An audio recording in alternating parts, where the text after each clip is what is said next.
lang. Napakasimple.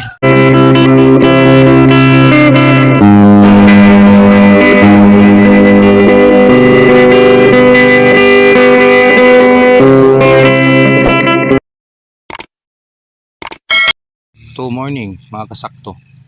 So mga kasakto, first time na i-picture natin yung ating Chinese pitsay o yung ating Super King variety. O, Chinese pitsay again, tapos na yung ating Litos Icebird. Litos Icebird, tapos crop rotation.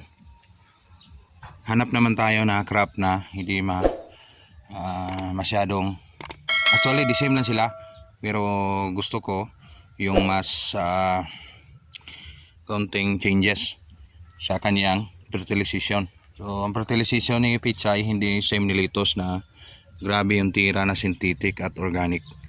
So si pitsay is more on aerial or spray, pero depende naman sa panahon, sumasabay yan sa tiyempo ng panahon. So ngayon every day may umuulan, so may parating na naman na low pressure.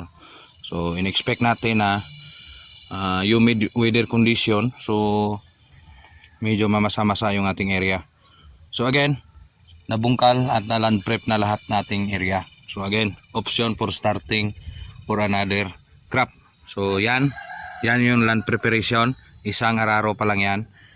At naka-prepare na yung ating seedlings. Hindi tayo, pag nagpagawa, tayo lang yung gumawa ng seedlings sa area na ito. So naka 57 tray. Ito lahat. 57 59 sorry, 59 tray ito lahat, from dito hanggang doon. So sinadya kong ganyan is because gusto ko ng screen is ma-monitor ng maayos every morning.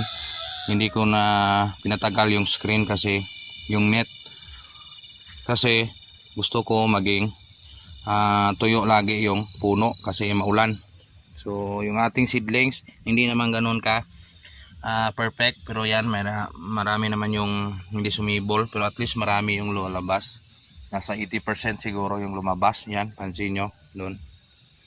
So Chinese pitsay again, paulit-ulit sa ginawa natin dyan, no, ni cauliflower. Same routine sa seedlings pa lang. May technique tayo kung paano ito gawin.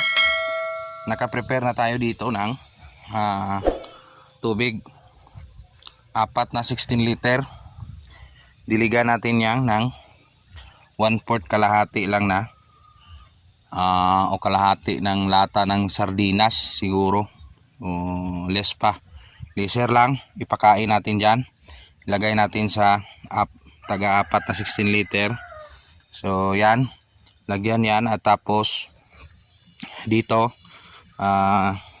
ilagay at saka isawsaw. Yan, kumuha na tayo ng isa example at isawsaw dyan sa ating fertilizer. Again, gamit ang fertilizer, synthetic fertilizer, no organic, plain commercial fertilizer, unang pakain.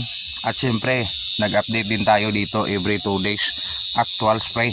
Again, foliar lang at konting insecticide na mumurahin. Yan lang ang hanap ni pitsay sa maliit pa lang. So early stage, tataba na si pitsay, yon maghanap na siya ng mga easy na mga insecticide. Ano ba mga easy na mga insecticide?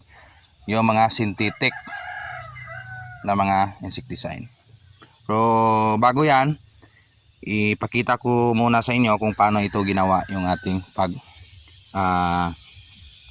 tawag nito, pag-apply ng fertilizer. Ito yung paano natin ginawa. Kuha tayo ng isa, saka isawsaw lang.